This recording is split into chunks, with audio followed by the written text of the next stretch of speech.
So हे guys नमस्ते. सगळे कसे आहेत? बरे ना?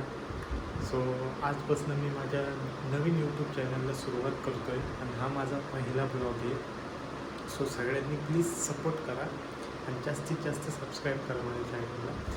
सो आज सकाळ सकाळ मी उठतो, माझं रुटीन फॉलो करतो आणि माझं रुटीन काय आहे, मी सकाळी उठणार, माझं वर्कआउट करणार आणि मोस्ट इम्पॉर्टंट हे सगळ्यांना इम्पॉर्टंट आहे ते म्हणजे मी मेडिटेशन रोज करतो.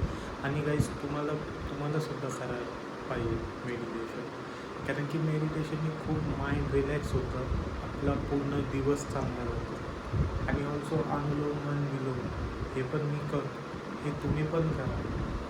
तुम्हाला पण इतकं हेल्पफुल वाटेल ना, हे खूप बरं वाटेल, खरंच सांगतो गाईज. आणि मी रोज 5ला उठतो. आत्ता मी उठलो आहे, माझं ब्लॉगिंग डे असतो, मी सकाळची ब्लॉगिंग चालू करतो, माझं वर्कआउट असतो, जिम करतो आणि डाएट हेल्दी खातो. काय म्हणजे माझे ओट्स हे सगळ्यात हेल्दी, तुम्हाला माहिती आहे गाईज. सो आता मी वर्कआउटला सुरुवात करणार आहे. पण तुम्हाला तर माहिती आहे गाईज, ऊन किती आहे आणि गरम किती होतं.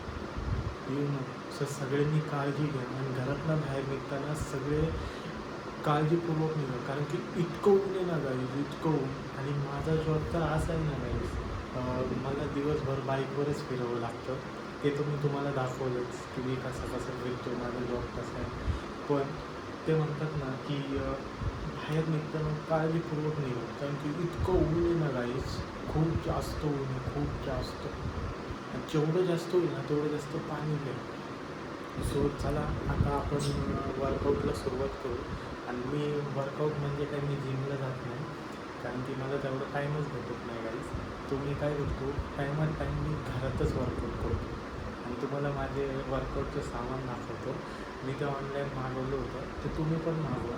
जर तुम्हाला जिमला जायला पॉसिबल नाही होतं, जायला पॉसिबल होत असेल तर खरंच जावा गाईज, कारण की जिम केलेली खूप जास्त माइंड रिलॅक्स राहतं. आणि माइंड रिलॅक्स राहिलं तर काय गाईज, तुमचा सगळा दिवस चांगला जाईल, नाही का. सो मी तुम्हाला माझे जिमचे इन्स्ट्रुमेंट दाखवतो सगळे. हे बघा गाईज, हे माझे जिमचे इन्स्ट्रुमेंट्स आहेत. आणि हे 3-3 किलोचे प्लेट्स आहेत आणि हे 1.5-1.5 किलोचे. सो बघू शकता, हे माझे जिमचे इन्स्ट्रुमेंट आहेत. ह्याच्याने मी वर्कआउट करतो सकाळचा. गाईज ते बऱ्यापैकी परफेक्ट आहे वर्कआउट करण्यासाठी. नाहीतर तुम्हाला वाटेल की ते प्लॅस्टिकचे आहेत, ते हलके नाही, ते प्लॅस्टिकचे नाही आहेत. हो, ते प्लॅस्टिकचे आहेत पण ते तेवढे हलके नाही आहेत. ते परफेक्टली वजन आहे, त्याला परफेक्टली वेट वगैरे नाही का, हे बरोबर आहे. त्याच्यामुळं मी ते मागवले, कारण की नाही का घरातल्या घरात. आणि मी ते लोकांनी पण मागवले असते, पण तुम्हाला तर माहिती नाही गाईज, घरात ते स्टाईल्स वगैरे असलंच, त्यामुळं मी ते मागवले. आणि हे कसं आहे ना, परफेक्ट. आणि हो गाईज, तुम्हाला एक सांगायचं आहे की वर्कआउट करणं म्हणजे सकाळ उठून गाईज वर्कआउट आपल्या बॉडीला जो देतो ना, त्याची बॉडी गाईज दिवसभर ॲक्टिव्ह राहते, एकदम म्हणजे एकदम माइंडली पण. आणि एकदम आपण जर समजा कोण असं खूप जास्त स्ट्रगलचं काम करत असेल तर बॉडी लवकर थकत नाही गाईज, दिवसभर ॲक्टिव्ह राहते. चला आता मी तुम्हाला माझं वर्कआउट दाखवतो मी कसं लावणार आहे. आज मी काय मारणार आहे गाईज, मी काय जास्त सेट तर नाही मारणार, कारण की आज संडेला तर तुम्हाला माहिती आहे बॉडी रिलॅक्स डे असतो. पण मी रिलॅक्स नाही करत, कारण की मला असं वाटतं की रिलॅक्स केल्याने टाईम वेस्ट जातो. आणि मला टायमाची खूप किंमत आहे, मला खूप टाईम इम्पॉर्टंट आहे, त्यामुळं मी एक पण दिवस चुकवत नाही. सो मी आज फक्त डिप्स आणि नॉर्मल वर्कआउट करणार आहे, ते मी तुम्हाला दाखवलंच. नॉर्मली मारणार आहे, कारण की गरम तर खूप होतं आहे त्यासाठी. ओके, गाईज आलो आहे मी फ्रेश होऊन. सो खूपच बरं वाटते, थंड एकदम, या गरमीमध्ये थंड एकदम बरं वाटते. सो आता मस्तपैकी देवपूजा वगैरे करूया आणि काहीतरी खाऊया. तर माझा डाएट असतो, तर मी काय खाणार, फक्त ओट्स वगैरेच खातो.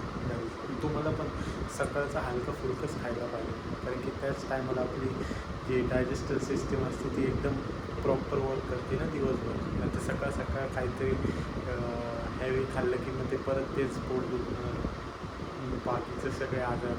त्यामुळं हेल्दी खावा आणि हेल्दी राहा, नाही का नाही. मस्तपैकी उपाय पाणी मस्त वाटतं. आता फ्रेश होऊन आलो, आता मस्त देवपूजा वगैरे करतो, मग निवांत नाश्ता करायला बसतो. सो गाईज, कमेंटमध्ये सांगा तुम्हाला कसा वाटला हा ब्लॉग. आवडला असेल तर लाईक शेअर सबस्क्राईब जरूर करा आणि वेट करा माझ्या नेक्स्ट ब्लॉगला. याच्यानंतर तर मी तुम्हाला खूप चांगलं खूप इंटरेस्टिंग दाखवणार. फक्त वेट करा गाईज.